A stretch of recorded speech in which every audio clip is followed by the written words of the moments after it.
Atenção, está no ar a Rádio Libertadora. I have a dream. Assim sendo, declaro vaga a presidência da República. Começa agora o Hoje na História de Ópera Mundi. Hoje na História, 13 de abril de 1742, estreia o famoso oratório O Messias, do compositor alemão Georg Handel. Em 13 de abril de 1742, estreou em Dublin, na Irlanda, o mundialmente famoso oratório O Messias, do celebrado compositor Georg Friedrich Handel. A monumental obra do músico alemão, naturalizado cidadão britânico, conta com 51 movimentos, divididos em 3 partes e mais de 2 horas de duração. A peça foi escrita em apenas 24 dias, evidenciando o gênio, o brilhantismo do músico. Entre seus admiradores estava o próprio Ludwig van Beethoven, que dele dizia: "É o melhor compositor que já conheci. Tiraria meu chapéu e me ajoelharia diante de sua sepultura." A execução do oratório O Messias de Handel, na época do Natal, é uma tradição tão arraigada quanto as árvores decoradas e a meia dependurada para receber os presentes.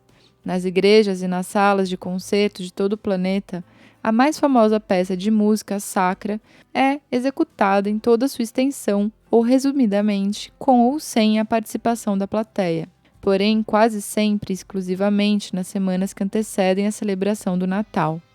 Entretanto, é surpreendente saber que o autor, ao compor O Messias, não teve a intenção de marcá-la como uma obra natalina. A inspiração para compor O Messias foi provocada por um editor chamado Charles Gennes, devoto cristão protestante profundamente preocupado com a crescente influência do deísmo e das linhas de pensamento nascidas com o iluminismo, que ele e outros viam como antirreligiosas. Servindo-se de fontes como a Bíblia do Rei James e o livro de orações usuais, James compilou e editou uma síntese concisa da doutrina cristã, das profecias do Antigo Testamento quanto à vinda do Messias através do nascimento, crucificação e ressurreição de Jesus Cristo e também da prometida segunda vinda e do dia do juízo final. James levou seu libreto ao amigo Handel e lhe propôs que seu trabalho fosse a base de um oratório, como expressa a intenção de ser apresentado num local secular durante a semana que precede imediatamente a Páscoa. O Messias seria dirigido diretamente ao público, que compareceria ao teatro em vez da igreja durante a Semana Santa. Segundo a estudiosa do Instituto Cambridge Handel, Ruth Smith, para lembrá-lo de sua suposta fé e seu possível destino. Essa didática missão pode ter inspirado James a escrever O Messias, mas é de justiça dizer-se que a música transcendental de Handel é o que fez dessa obra-prima ser atemporal e inspiradora. A obra O Messias somente conquistou ampla popularidade durante os últimos anos de vida do compositor, no final da década de 1750. Todavia permanece como uma das obras musicais mais conhecidas no período barroco. Handel, desde muito cedo, mostrou notável talento musical, e a despeito da oposição de seu pai, que o queria advogado, conseguiu receber treinamento qualificado na arte da música.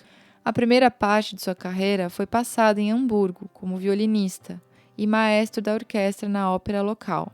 Posteriormente, viajou para a Itália, onde conheceu a fama pela primeira vez, estreando várias obras com grande sucesso e entrando em contato com músicos importantes.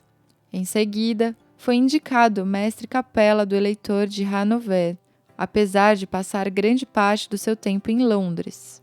Na Inglaterra, seu chefe se tornou mais tarde rei como George I, para quem continuou compondo. Fixou-se definitivamente em Londres e ali desenvolveu a parte mais importante de sua carreira, como autor de óperas, oratórios e música instrumental. Quando adquiriu cidadania britânica, adotou uma versão anglicizada de seu nome, Georg Friedrich Handel. Tinha grande facilidade para compor e sua vasta produção compreende mais de 600 obras, muitas de grandes proporções, entre elas dezenas de óperas e oratórios em vários movimentos. Sua fama em vida foi enorme, tanto como compositor quanto como instrumentista, e em mais de uma vez foi chamado de divino pelos contemporâneos. Sua música se tornou conhecida em muitas partes do mundo. Foi de especial importância para a formação da cultura musical britânica moderna. Hoje ele é considerado um dos grandes mestres do barroco musical europeu. Hoje na História, texto original de Max Altman, organização Haroldo Cerávulo, gravação Michele Coelho, edição Laila Manoeli. Você já fez uma assinatura solidária de Opera Mundi? Com 70 centavos por dia, você ajuda a imprensa independente e combativa. Acesse www.operamundi.com.br/apoio.